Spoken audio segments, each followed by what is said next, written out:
पहले में जो एक ये था, इसको देखिएगा, ये पूरा मिल गया मुझे, बाइट आ गया है पूरा का पूरा, ये जो नौकरियों वाला बाइट सुनिएगा इसको लेकर एक, फिर मैं पूछता हूँ ने रामचंद्र जोशी ऐतिहासिक आपसे। और युगांतकारी घोषणा की है और हम लोगों की सोच है सामाजिक न्याय के साथ साथ लोगों को आर्थिक न्याय देना। और जो हमने आज जो घोषणा की है, जिस भी परिवार के पास बिहार में सरकारी नौकरी नहीं है, उन परिवारों को जो है सरकारी नौकरी जो है हमारी सरकार बनने के 20 दिन के भीतर ये अधिनियम बनाया जाएगा और 20 महीने में कोई ऐसा परिवार नहीं बचेगा जहां सरकारी नौकरी ना हो। यानी आज की जो मौजूदा सरकार है, यहाँ केवल 2-3 भुंजा पार्टी वाले लोग जो हैं, कुछ रिटायर्ड अधिकारी, भ्रष्ट लोग ही जो है सरकार चला रहे हैं। जब हर परिवार के लोग सरकारी नौकरी में होंगे बिहार के, तो तेजस्वी के साथ साथ सभी लोग जो है बिहार सरकार को चलाने का काम करेंगे। और ये बात तो विरोधी लोग हमेशा पूछते ही रहते हैं, कैसे होगा, नहीं हो पाएगा, असंभव है।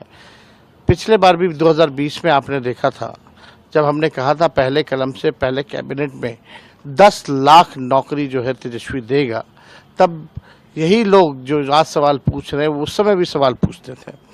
लेकिन जब 17 महीने हमारी सरकार रही तो हमने 5 लाख लोगों को सरकारी नौकरी दिया, उप मुख्यमंत्री रहते हुए 3.5 लाख नौकरियां प्रक्रियाधीन कराई।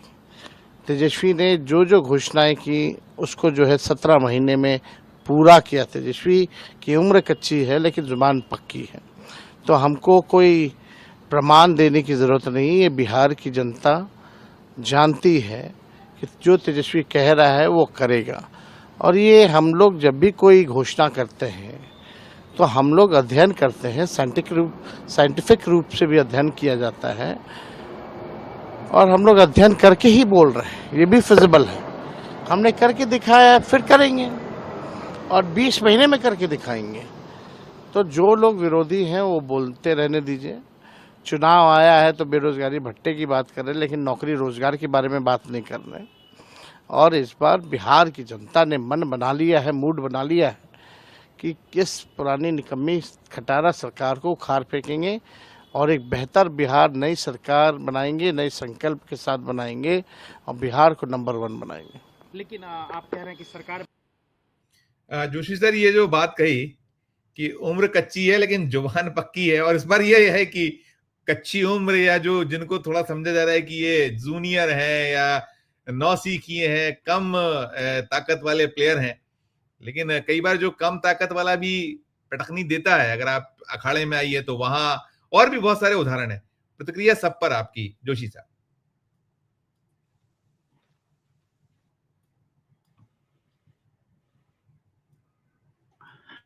देखिए, राजनीति में ना कोई जूनियर होता है ना सीनियर होता है। राजनीति में ये देखा जाता है कि उसका एक्शन, उसकी सोच क्या है। अब जैसे हम कहें, अकबर बिल्कुल पढ़े लिखे नहीं थे, लेकिन उन्होंने दरबार में 9 रत्नों को रख करके इतिहास में कमाल कर दिया। इसलिए ये कहना कि तेजस्वी की उम्र कच्ची है लेकिन बात पक्की है, वो खुद ही लोग कह रहे सोच थे, के देखा ये जाएगा। वो खुद कह रहे थे, इसलिए मैंने उसको कोट किया, मैं मानता हूं। नहीं, वो कुछ कह रहे हैं, और लेकिन असली बात तो ये है, मैं ठीक है, आवाज आवाज शायद आपकी आवाज में कुछ तकलीफ है, आवाज देखिए, में तकलीफ है। जी जी जी। तेजस्वी यादव ने जो नौकरी का, कि हर परिवार को एक, कि घर में एक, आवाज आ रही है, अभी आ रही, अभी आ रही, मुझे लगा थोड़ा दूर होके मैं कह बैठिएगा, रहा हूँ कि थोड़ा दूर होके हर बैठिएगा परिवार आप। को, प्रति परिवार को 20 महीने में एक नौकरी मिले। आया कुछ हाँ जी, ठीक आया आया रहेगा। आया। जी हाँ, आया आया आया। आवाज आ रही है, जी, आ रही है आ रही है आ रही आवाज है आ आ रही रही है, आ रही है आ रही है आ रही है आया। आ रही है आ रही है, आवाज आ रही है तो मैं आपकी। ये मान के कहता हूँ कि के बात का, तेजस्वी यादव की बात का मैं समझता हूँ कि हमको हल्के में नहीं लिया जाना चाहिए। हल्के में यानी उसका एक असर पड़ेगा। लेकिन देखना सबसे बड़ी बात ये है कि जो 10,000 रुपए की घूस चुनाव की घोषणा से पहले जो दी गई है, उसको ये कितना काटता है, वो एक महत्वपूर्ण है। और निश्चित रूप से काटेगा, मैं ये भी नहीं कह सकता था, मैं ये नहीं कहूँगा कि इसका असर नहीं पड़ेगा, क्योंकि देखिए 10,000 का जो मामला है वो कितने महीने का है? मान लो पहुँच गया, इसमें कोई शक नहीं है, महिलाओं की पहुँच गया है, लेकिन कितने दिन चलेगा? लेकिन उसके मुकाबले अगर ये नारा अगर बहुत नीचे तक पहुँच जाता है, हर एक के दिल और दिमाग में समा जाता है, तो नौकरी का जो मामला है, वो तो स्थायी भाव बनेगा। तो इसको निश्चित रूप से इसका एक जबरदस्त प्रभाव पड़ने वाला है, पहली बात। दूसरी बात, मैं सिन्हा जी की बात से सहमत हूँ, और वो ये कि चुनाव आयोग एक चुनाव लड़ रहा है।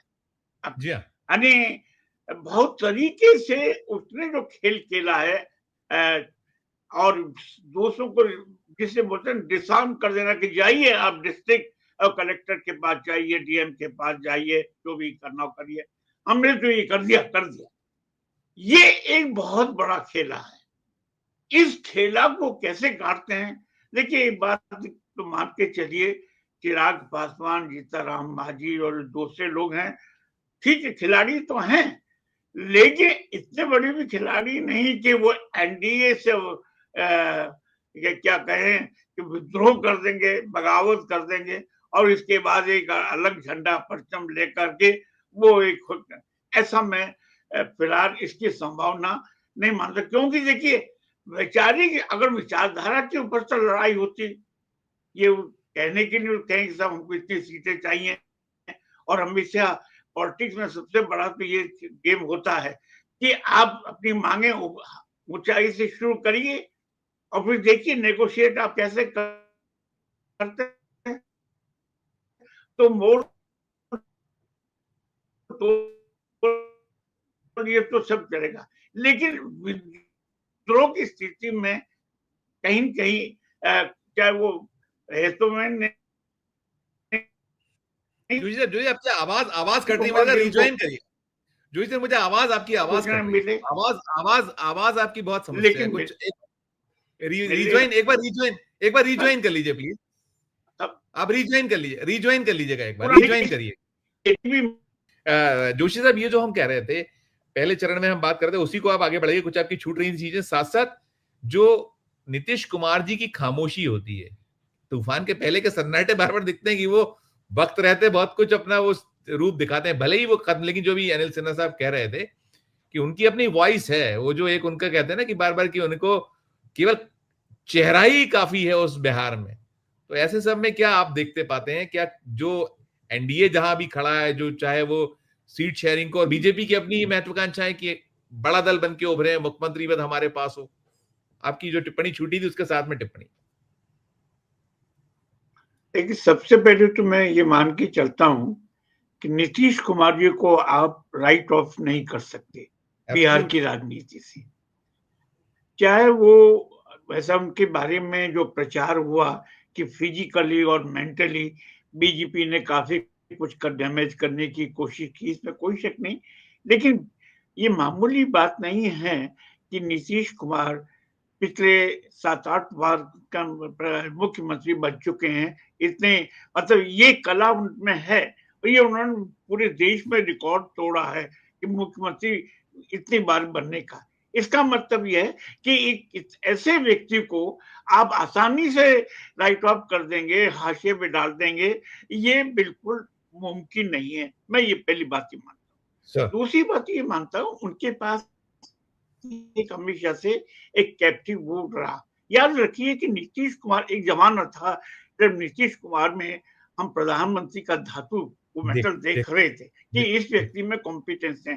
ये अलग बात है कि इतिहास में कई गलतियां बड़े-बड़े योद्धाओं से, खिलाड़ियों से हो जाती हैं, और वो आज इस हालत में पहुंच गए। लेकिन फिर भी कुछ है। तो ये अब वो मैं अब ये चुनाव मतदान से पहले कुछ करिश्मा करेंगे, ऐसा मैं ये मान के नहीं चलता कि वो कोई फिर भर्ती करें। लेकिन चुनाव के बाद स्थितियां अगर मान लीजिए पूरी बीजेपी के पक्ष में नहीं गई, ये याद रखना होगा कि बीजेपी को अगर मान लीजिए 100-150 से वोट ज्यादा और सीटें नहीं मिली तो कुछ भी कर सकते हैं, यानी नीतीश को डिसमिस नहीं किया जा सकता। इस बात को मोदी और अमित शाह अच्छी तरह से जानते हैं। अगर मान लीजिए कि उनको डिसमिस करना होता तो कभी का कर दिए होते और उसकी जगह और चीज को करते, लेकिन वो इसको जानते हैं कि उनमें पोटेंशियल है। और हम माइनस नीतीश हम बिहार की राजनीति में खड़े नहीं हो सकते। सबसे बड़ी बात ये है। तो मैं तो ये मान के चलता हूं कि नीतीश कुमार अभी भी रेलेवेंट हैं और बड़े जबरदस्त ढंग से रेलेवेंट हैं। लेकिन सबसे बड़ा जो खतरा मुझे जो दिखाई देता है, जैसा कि हमारे कुछ साथियों ने अभी कहा भी, वो पीके का, प्रशांत किशोर का, कि जी प्रशांत किशोर को मुझे जो मैंने एक बार पहले आपके यहाँ ही कहा था कि प्रशांत किशोर आपके अरविंद केजरीवाल का एक नया अवतार है। राइट ये बीजेपी की ही टीम है, एक नया अवतार है। और ये मैंने कुछ जगह पढ़ रहा था और फेसबुक पर, ये सोशल मीडिया में भी आ रहा है कि इस्कॉन का खर्चा कहां से होता है जी हाँ और इनके साथ कौन से कॉर्पोरेट के कौन कौन से लोग हैं, इनके साथी लोग कहां कहां से आ रहे हैं, इतनी कारें कहां से आती हैं। सवाल अच्छा उठाया था सिन्हा जी ने कि आपके पास इतनी कारें कहां से आ जाती है, इतने कार्यकर्ता कहां से आ जाते हैं, इतने सोशल मीडिया पर आपके जो इंटरव्यू जो होते हैं तो क्या स्पॉन्सर्ड होते हैं, कैसे मैनेज किए जाते हैं। एक अचानक इतना हो जाता है और इसके बारे में कहा जाता है कि कम से कम 15-20 सीटें ले आएगा। ये कैसे हुआ। और देखिए यहाँ अभी जिस दिन 2 दिन पहले जो चुनाव की तारीखों की घोषणा हुई थी, उसी शाम दिखा दिया गया है एक पोल के जो प्री पोल सर्वे दिखाया और उसके अंदर दिखा दिया गया कि साहब बीजेपी और एनडीए को बोले स्पष्ट बहुमत मिल रहा है।